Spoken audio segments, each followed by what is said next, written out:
Kuşkusuz bu açıklama 27 Şubat'taki açıklamadan çok farklı değil.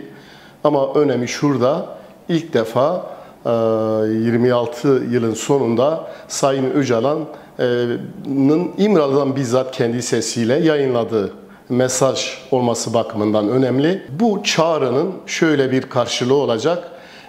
Biliyorsunuz bu çağrıdan sonra, 27 Şubat çağrısından sonra Orta Doğu'da da birçok değişim yaşandı.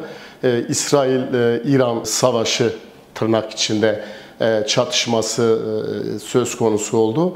Aslında açıklamanın içeriğinde de bu yeni gelişmelerin ne kadar 27 Şubat çağrısı ne kadar önemli olduğunu ve bu süreci ne kadar kıymetli olduğuna dair vurguyu da o sebeple Sayın Öcalan belirtti. Ve kısır bir tartışmadan ziyade öncelik sonralık tartışmasını bir kısır tartışma olarak gören bir açıklama ve bir an önce silahların devreden çıkarılmasıyla ilgili somut ve pratik adımların atılması yönünde bir çağrı. Dolayısıyla Temmuz ayı içerisinde Süleymaniye'de silahların bizzat bırakılmasıyla ilgili yapılan çalışmaya da bir çağrı niteliğinde olması itibariyle çok önemli. Yine tarihsel bir açıklama, çünkü bir dönemin artık sonlandığını, yeni bir sürecin silah bırakmayla birlikte başlatılacağına dair bir açıklama. Burada siyasal iktidara, diğer siyasi partilere düşen de açıklamadan da anlaşıldığı üzere Türkiye Büyük Millet Meclisi'ne ve orada kurulacak komisyona işaret edildiği için silahların bırakılmasıyla birlikte mecliste bu meselenin çözümüyle dair bir komisyonun kurulması ve bu komisyonun çalışmalarına devam etmesi yönünde bir çağrı da var. Bu konuda DEM grubuna yapılan bir çağrı da söz konusu. Diğer mecliste bulunan siyasi partilerle birlikte bu komisyonda çalışmayı yapmayı öneriyor.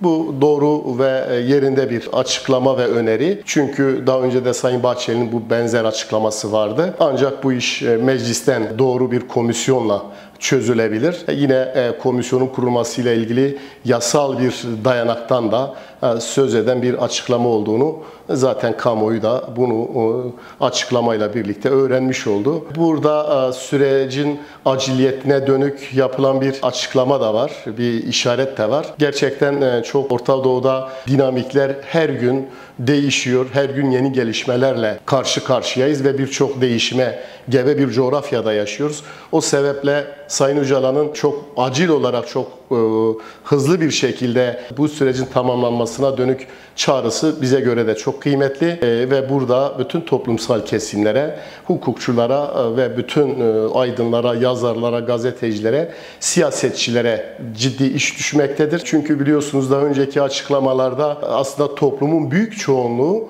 silah bırakmanın %70'lere varan bir oranda çok iyi olacağını düşünüyordu. Ancak silah bırakır mı şeklindeki sorulara kamuoyunun o desteği daha düşük seviyedeydi. %40 seviyesindeydi. Sanırım bu silahlı mücadelenin sonlanmasından sonra bizzat fiilen de silahların bırakılmış olması bu kamuoyunun desteğini daha yukarıya çekecektir. Meclisle birlikte sürecin bütün toplumsal kesimler tarafından sahipleneceği yönünde ki desteğe dönük de bu çağrının kıymetli ve önemli olduğunu düşünüyorum. Bugünkü resmi çok kıymetli buluyoruz. Onu başta söyleyelim. Şimdi bu 2-3 saatlik süreçte şimdiye kadar toplumdan, insanlardan, bize ulaşan insanlardan çok büyük bir umut, çok büyük bir coşku, hasta, duygusal bir atmosferin de oluşması durumu var şu anda. Yani her anlamda en azından Kürdistan, Kürt sorunu için, Türkiye'deki demokratik mücadele için bizce şu anda 100 yılın resmidir, 100 yılın umutların yeniden yeşermesi gibi gözüküyor. Biz öyle bakıyoruz. Eminim ki şu anda onu izleyen, bu resmi izleyen, bu görüntü izleyen herkesin hissettiği şey budur. Bugünkü görüntü aslında 3 yıldır süre gelen bu hem tecritte hem Sayın Abdullah Öcalan'ın fiziki özgürlüğüne yönelik bir kampanya vardı. Bu kampanya Kürdistan'da, Türkiye'de ve dünyanın birçok yerinde yürüten bir kampanyadı. Ama tecrit bu haliyle tam olarak kaldırılmış değil. Bunu da unutmayarak mücadeleye tam hızıyla devam etmemiz gerekiyor. Bilindiği gibi PYK'nin de silah bırakma, daha önce Sayın Abdullah Öcalan'ın çağrısı vardı. PYK'nin buna iştirak edip silah bırakma kongresi, 12. kongresinde silah bırakma kararı vardı. Ve bugün itibariyle Sayın Abdullah Öcalan'ın bugünkü görüntüsüyle, bugünkü çağrısıyla yeni bir evreye geçmiş bulunmaktadır ve bu evreyi biz gene kıymetli buluyoruz, değerli buluyoruz. Bu anlamda biz bundan sonra da artık bunun barış süreci olduğuna inanmak istiyoruz. Bu görüntüyle biraz daha olsa bu kuşkuların giderilmesi durumu var. Ama biz Sayın Abdullah Öcalan'ın ve arkadaşlarının fiziken özgür olup dışarıya çıkmaları gerektiğine inanıyoruz. Kendisi bugünkü açıklaması da ben sizin düşüncelerini dört gözle bekliyorum, aktarmalarınızı. Ama bu aktarımlar bu haliyle Sayın Abdullah Öcalan'a yapılamaz daha doğrusu. Bu aktarımların direkt Sayın Öcalan'la aktarılması için de fiziki özgürlüğü olması gerekiyor, koşulların değişmesi gerekiyor. İsteyen her kesimin toplumu temsil eden, gerek demokratik, gerek sosyalist, gerek liberal, gerek dini anlamda kendi toplumunu, yani bulunmuş olduğu kesimi temsil eden insanların onunla görüşüp hem aktarması hem de ondan alması gereken birçok şey olduğuna inanıyoruz. Barışın da bununla beraber gerçekleşebileceğine inanıyoruz. Her şeye rağmen silahların susması, gömmesi, bırakılması zaten başlı başına bir devrimdir. Öyle bakmak gerekir. Çok cesaretli bir adımdır. Umarız ki bu süreç böyle devam eder. Böyle kararlılıkla, böyle devletin de olumlu anlamda adım atarak, tabii ki tek taraflı adım atmanın çok fazla bir anlam teşkil etmediğini biliyoruz.